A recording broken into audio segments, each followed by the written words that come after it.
Good evening, Ken. Hey, good evening, Amit. I've been looking forward to this. This is a pleasure. You know what? I'll be honest with you. I'm so privileged to be doing this series because all of a sudden, like I told you a bit earlier, it's it's like an incredible phone call instead of a phone call. It's a visit, and I'm visiting Yes. with a friend. So this will be a Yes. fun interview. I hope everybody will enjoy it. I am with Ken Christian, and Ken authored a book, and I usually like the author to go ahead and say the name of the book and give us a subtitle and the details. Go ahead. Okay. The name of the book is Your Own Worst Enemy, Breaking the Habit of Adult Underachievement.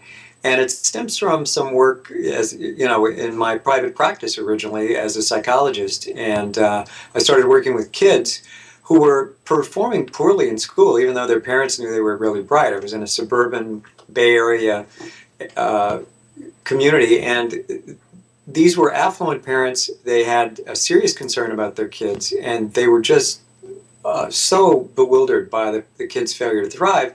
So developed a program that then became a program for underachieving adults. And it really took off. Both programs took off. And so I went out and did what I could to find a recommendation for a literary agent. I found one. Actually, I had a friend who knew Dan Goleman, who had a very popular book then called Emotional Intelligence. And Let me ask you. I'm all about promotion, and I'm like yeah, dying to see the cover. Can we see what it looks like? oh, absolutely. But you're going to need to cut the tape here. Hold on just a That's all second. right. No, go ahead and get it. You know, ladies and gentlemen, I'm gonna keep talking while he's gone. This is the kind of people that are my friends. Uh, they're in to give the information. He's not in to push the book, and I'm trying to tell him you gotta kind of show us the good stuff. He's got a fantastic program. Um, my name is Amid. I'm from the socialmedias.com, where we launch entrepreneurs, ideas.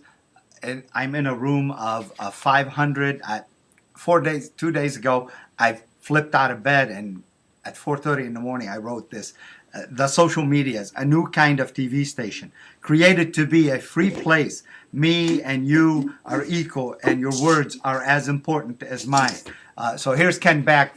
I'll finish this, and you'll find it on thesocialmedia.com. Okay, so you wanted to see the book. Here's I, the book. I love it. The reason is it's like put it on the other side and up, literally. No, no, no, no. You were doing good. You want it in front of my face? And if you could, yeah, yeah. And if you could just hold it for a minute, because I'm going to get a free shot out of it. Go ahead. There you go. A little bit higher. Perfect. Okay. Perfect. There. I could see Ken Christian on the bottom. So go ahead. Sorry. Yeah. Let's So keep you're going. on worst enemy. And I think I was telling you that I was running a program for kids, and then I was actually invited to come to KQED FM, which is the NPR affiliate in San Francisco. And I was on the program, and a guy called in late in the program and said, I don't have kids. I'm not calling in to talk about kids. I'm calling in to talk about me. I was that kid, and I'm still underachieving, and so what do I do?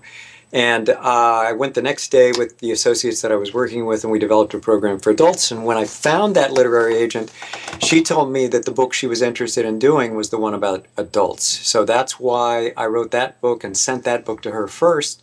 And it's been well received critically. It's never sold a bazillion copies, but people who read it love it. And so that's the story of my book. So there are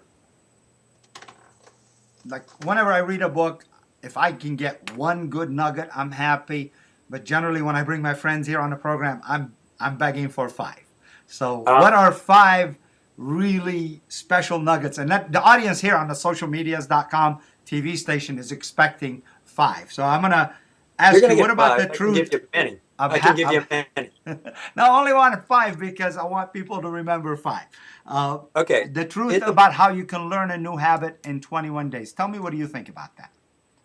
Well, you know that's a myth, but let me start with my book because the truth about 21 days you can learn a habit comes out of my book, but it's a project that I'm working on now that we will talk about a little bit later. But let me tell you the biggest thing I learned about people who don't achieve as much as they want to.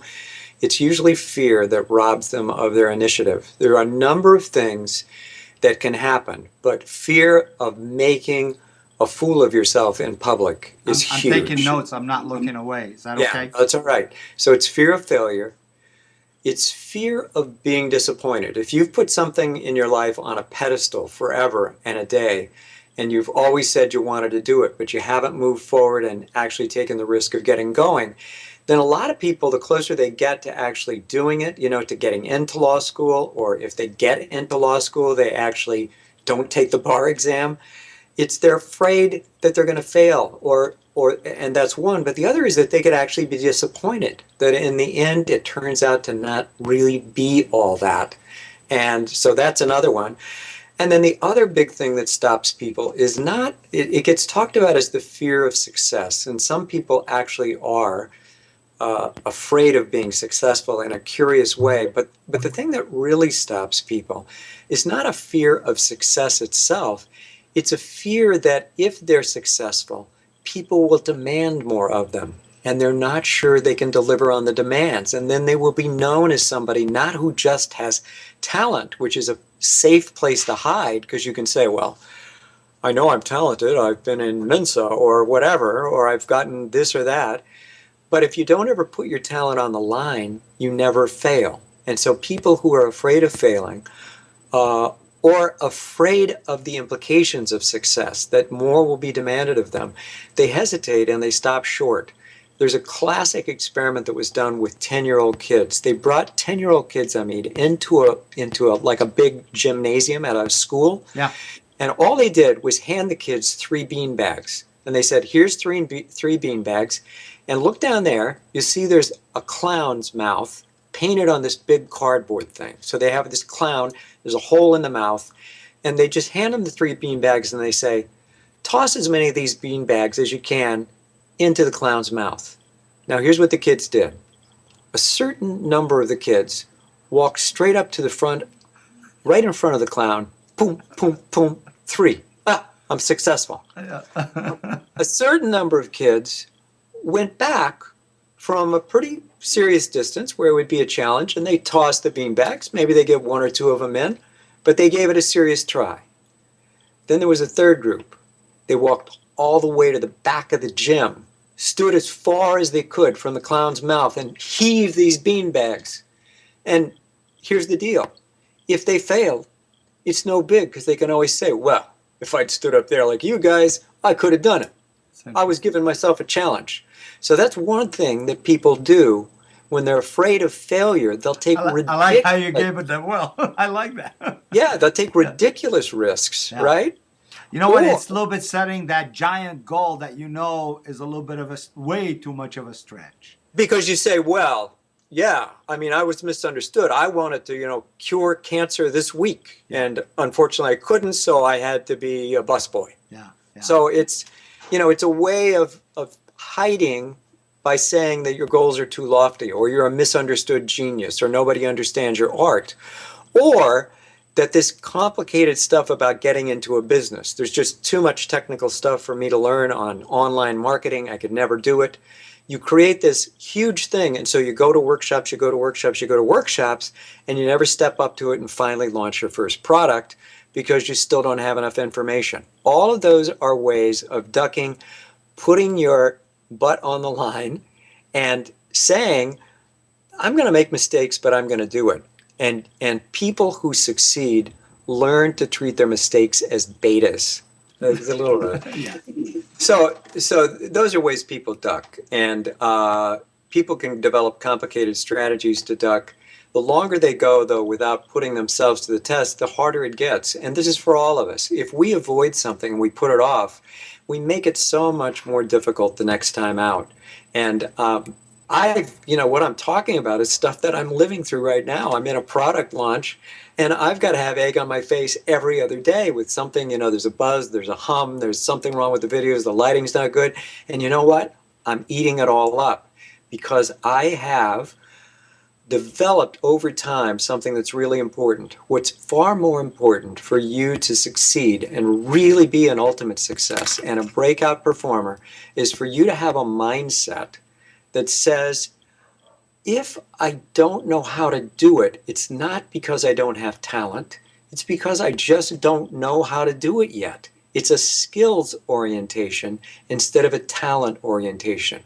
We have in our culture so praise people with potential that having high potential is more important than people who actually accomplish things. We get mesmerized by these people who are wizards and prodigies and so on. But talent doesn't amount to actually very much unless a person is willing to, in some way, Apply humble himself. themselves and become a beginner. So I am such a beginner in this whole process that it's actually exciting to share what I know, which I know a lot of good material, but I'm with everybody else. I'm on, floor one, and I'm getting out a little earlier than some of us, but I've been taking classes from Brendan longer, so Yeah. it's no You, big you know whoop what? that I am. You referenced the technical issue, and I really admired how you did that this week. I mean, I wanted to go on and blog a little bit, but I've been snowed under. I watched the Final Cut Pro, how you had a hum on one of the tracks, and I thought, there's no way in heaven he's gonna get that one fixed. And you got it done. And I'm like, I don't. This isn't the space to do technical conversation, but I No, just was no. very admirous of you doing that. Well, but I truly got so much help from the forum. I mean, the people sent me so many suggestions. I got this crackerjack suggestion about how to go in and get the auto start going on YouTube videos. Yeah. But what I wound up doing is in Final Cut Pro, I was able to solve magically all the problems at once. It was amazing how easy it Two was hundred to and $99. I was trying to hold that one. 299 bucks, but I'm still on the 30-day trial. So for right now, it's free. But yeah, and, and but that's it's a an Apple magic product, right? It's an Apple product. Yeah. Invariably, guys, during these things, we're gonna sneak in a word about Apple. I don't. Disclaimer: two things. I am promoting something with Ken at the end. I'm gonna tell you about it, and that's how this station stays on the air. The social medias, TV is owned by your thinking. If a segment isn't popular, you just don't vote for it. If a segment is popular, you do vote for it. If you post something over on the blog, with the exception of the socially unacceptable language, it's going to stay. If a competitor comes and posts his ad, I'm not going to remove it as long as that competitor gives us the similar right over on his wall. This is going to be a space that mimics a place we've lived in. We've lived in a group of all of us, authors and publishers and creators, where the giving is genuine. And what Ken is talking about, he learned to get all these steps. And really, I urge you to go and click on the button to see his, is it 3 or 4 trainings you're going to end up with? I've got 3 videos that are now. The third one was put up yesterday, but you can join the sequence right from the beginning. So we're going to have links underneath that take you to the beginning of Ken's thinking. And I've seen all the videos. This morning he was like, did you see the videos? So I sent him the color of his shirt and all of them. I see, you know what? I see all my friends' videos. And if they're boring, they bore me too, and I minimize them and keep listening. So if you grab my attention, you got it. If you don't grab my attention, you don't got it. I love your videos. Go ahead. Thank you. I'm glad. Where that conversation was going, I was getting worried, Mead, but I'm glad you said it. No. You know what? I wouldn't be having this interview if I didn't think highly of you. I'm kind of blunt, Fantastic. you know that. Fantastic. So here's the deal. The You said truth about the days. 21 habit. I think Let me tell you about the 21 days. My book is a guy named Maxwell Maltz wrote a book called Psycho Cybernetics, and Psycho-Cybernetics, and he said somewhere in that book. Now get what he said. He said it takes about 21 days for an amputee who gets a prosthetic device. It takes about 21 days for them to get used to the prosthetic. That's not true. Now, an amputee who puts on an artificial limb of some kind has that limb on 16 hours a day, at least, depending on how much sleep they get. Yeah. They're getting feedback that entire time. Yeah. It takes, if you're going to really talk about a transformational change, the kind of change that you want to go like from one career to an entirely different career, or you want to get rid of a habit that's really holding you up in your life, like something you eat, drink, or put in your body that's not good for you, or you're obese, whatever. it takes to develop new habits that really firmly get into place and get locked in, it takes a minimum of 84 days, 12 weeks. I always talk about 14 weeks because that's the length of time I worked with the kids and the adults. Because over 14 weeks, you go from saying, I'm just doing something, to beginning to see yourself as actually in a new place, actually having arrived. If But I here's the buy interesting. if I buy your CD set, what nuggets will I likely learn the most? Okay, you're going to learn about how long it takes, the mindset you need. It does take 12 to 14 weeks, and a whole lot of people bail when they're on major transformations at 70 days, 14 days away from where they needed to be. You have to think in terms of this is a 3-month effort, basically. Every one of us thinks of his work as a chunk. Mine are 18 months. I think if I'm doing something, I'm going to give it a year and a half, and I'm going to put my all into it for a year and a half. And whatever develops at the beginning, I take 3-month chunks like you're talking about in that year and a half. I Yeah. do this. And if that is not it, okay, I tweak and I do this, but I'm still on the same train. Okay. After about a year, I want to see that I've gone from the bottom of the valley, like Brendan talks about, to about the ridge. If I'm not at Yeah. the ridge, I get discouraged. But Yeah. I look back and I say, wow, we developed so much. I would love to see you say that right at the opening. That's what everyone identifies with. We all struggle with this. What do you do? How much time do you give to start creating real change? And I think what I'm understanding, you got to put about 3-month time.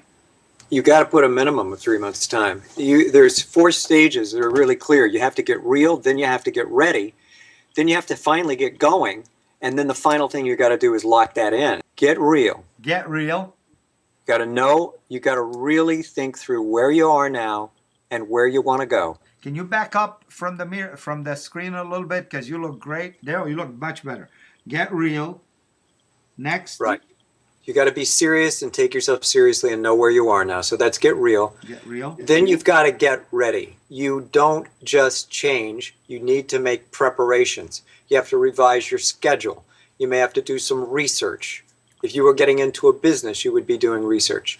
People who might likely be looking at this forum have been getting ready by attending workshops and taking study courses. So that's the getting ready part. But then you've got to get going. That's the part about taking action, and nothing really happens because you can stay forever in the get real and get ready. Nothing really happens until you act. So then you've got to take action, and you have to persist in that action until you lock in the changes. And locking in the changes means making revisions in your life, in your daily routine, that actually make room for you to do what you've been saying. And that means eradicating all these distractions that are always taking us off course. If you can set up, and this is really strong in the work I'm doing now in the videos, if you can set up, and I show you exactly how to do it, 2 60-minute blocks very early in your day where you have nothing on, like your email or your cell phone, or you won't be texted. If you have to work on your computer, you shut off all the programs like social media that could alert you and send you a ping. Oh, I wonder what that comment is. And you do that. And here's a nugget of information. If you get distracted, what I say in the tape series is it takes, if you're concentrating and you're interrupted, it takes from 6 to 20 minutes to get your focus back where it was before the interruption. And you have to count the time also that you lost due to the interruption, the phone call or the Twitter or the whatever. So what I find is the worst is when I get up and open the email and the social media in the morning. It shoots my most productive portion of the day, and I'm guilty of it. Exactamente. Exactly. That's what I'm talking about. Jeff Walker, during his recent, and normally I don't reference names, but a lot of people in this sphere know who Jeff is, talked about how he has 3 hours, I think, or 4 hours, 3 hours in his day And when he's done with those 3 hours, and he takes a break in between every hour, but when he's done with those 3 hours, he is exhausted because he Yeah. had been on task all 3 hours and Right. got, we did one video, Right. keep the main thing, the main thing. He was keeping the main thing, the main thing. I talk about 2 2-hour blocks. 2 hour block early before you turn on any social media. A break in the middle when you have to deal with things, you have to answer email, you have to make calls. 2 hour block in the afternoon early after you've taken a serious rest, had a meal, and so on. I also talk about starting your day ceremonially, starting with a kind of opening ritual. I wish, is it okay if I move some of this stuff around? This should be the opening sentence. I remember when I was listening, put a ceremony, celebrate your day's start, da, da, da, da, da, da, and then celebrate the ending. And then one of the things I've learned from all of you in the forum is don't take computer back to the bedroom. We no longer take PCs to the bedroom, or even my little iPad. I don't like to take it to the bedroom because the bedroom is a space for sleep. So Right. Go ahead. Start your day ceremoniously. Ceremonially. Start it with a ceremony of some kind. And here's the thing, if you put together sequences of actions that you're used to, and they go in the same sequence every day, you learn them faster and you begin to develop routines that will support much more achievement in a day, because your actions, instead of being random and reactive, you know where you're going. Your brain loves that. Your brain loves novelty, but it also loves structure. And with what we know from the brain, and with this research that's gone on about change and how change really occurs and how long it actually takes, there's another thing about change, which is it actually doesn't make you feel good, especially in the beginning. But a lot of it doesn't make you feel good because you're confused, you're learning new things, you feel bewildered. There's something in ski lessons and in tennis lessons and golf lessons called the Valley of Doom. It's immediately after you take a lesson, your game gets worse. Always it gets worse. You ski worse after a ski lesson. The reason is you're focusing on all these new things and everything's out of balance. So change does not make you feel good. And people who get real elated at a workshop and think that they've changed, no, they've just been elated at a workshop. Yeah. You have to consistently work. It's at about 3 months out that you can begin to say, you know what?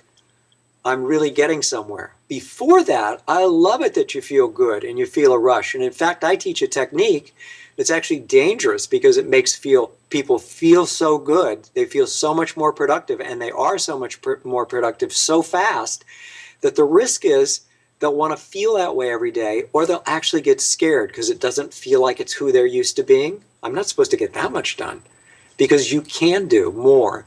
In 2 hours, you can do more if you have no interruptions than you've been doing in 12 hours. I swear to you. If you stood with me and this conversation was starting over from scratch, and I said, Ken, I'm going to buy your CD set. First of all, who should I be? Who would be if I was sending you a customer, what would your perfect, really not a customer, a client, someone that you're going to teach a life-changing habits to, who would be perfect to send you? The perfect person to send to me, the one I know I can really make a huge impact on, is somebody who's working from home. So if you're a Soho, this is perfect for you. Oh, this is the golden ticket. This is the magic key. Because here's what happens with people who work at home. They say, my work is my play. Oh, I love working all day.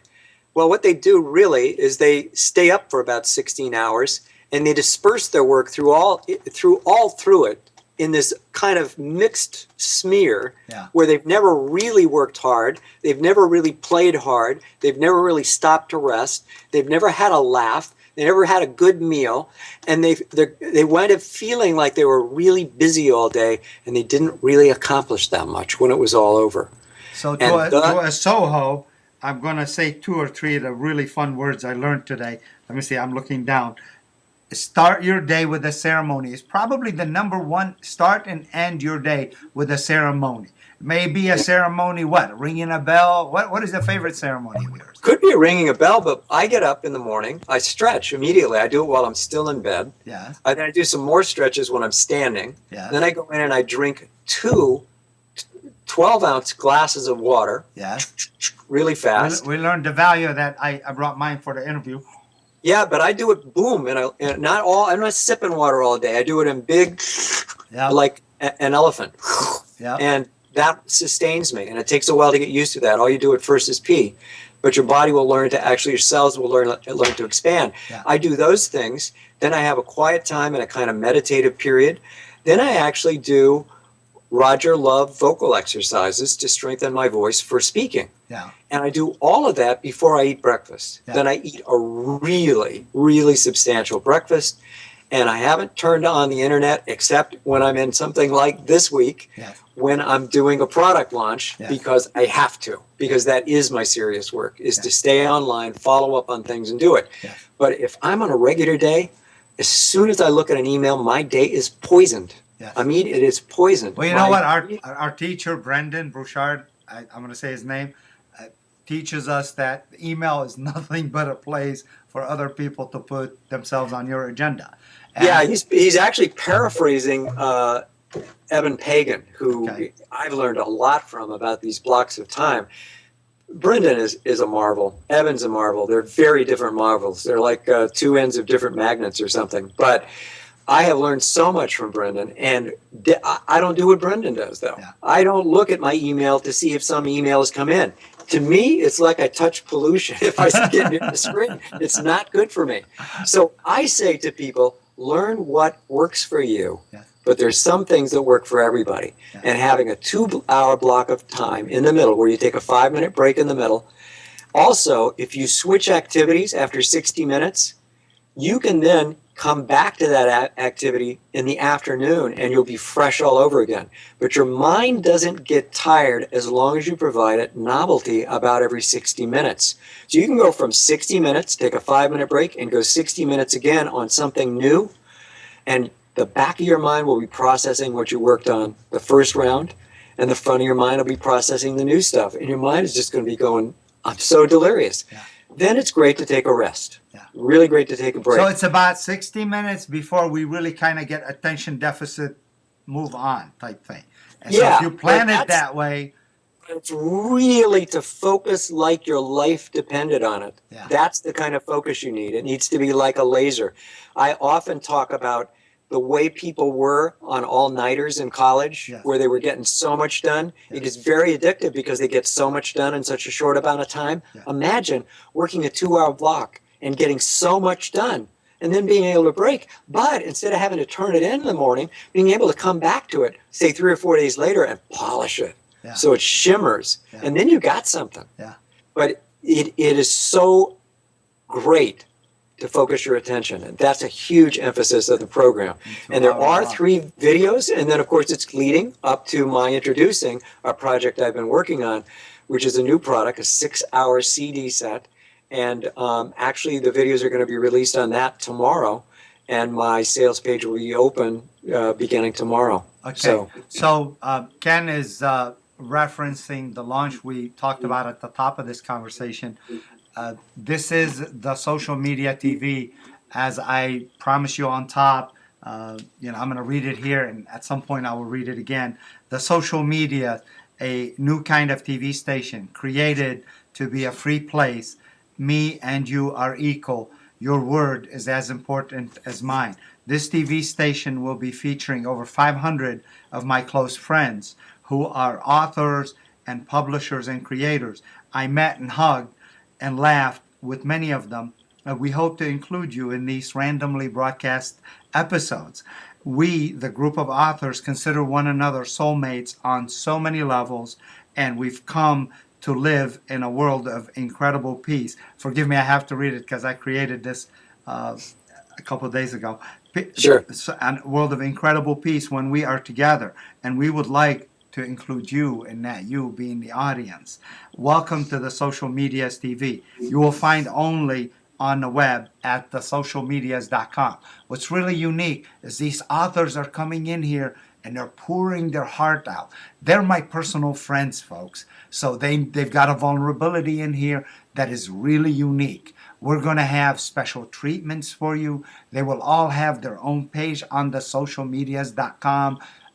It's thesocialmedias.com. These folks are going to all be the heads of their own media company.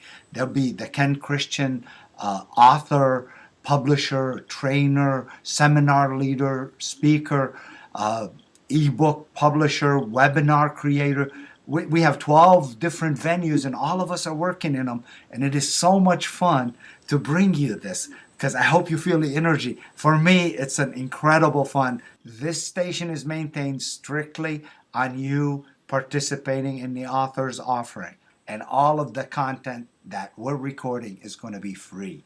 It's teaching content. Spread the word.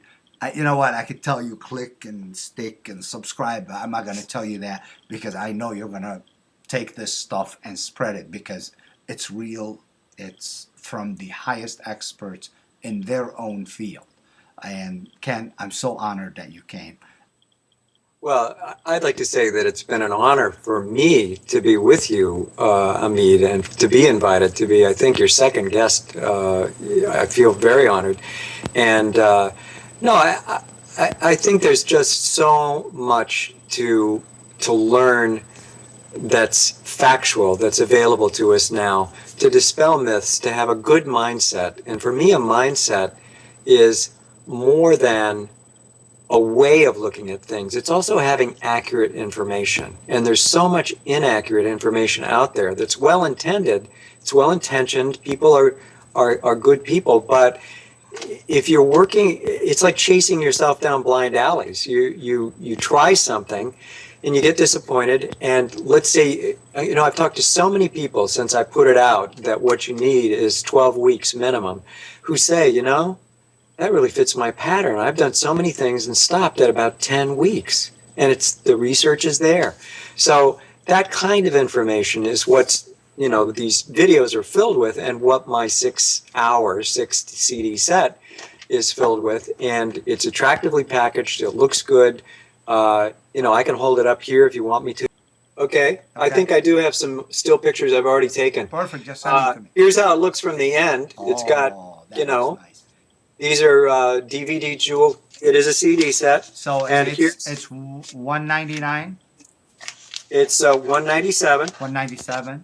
Yeah, but it's got bonuses that are worth nearly $300. They're going to get a copy of a teleseminar that I did with Susan Johnstone on how to get unstuck when you get stuck.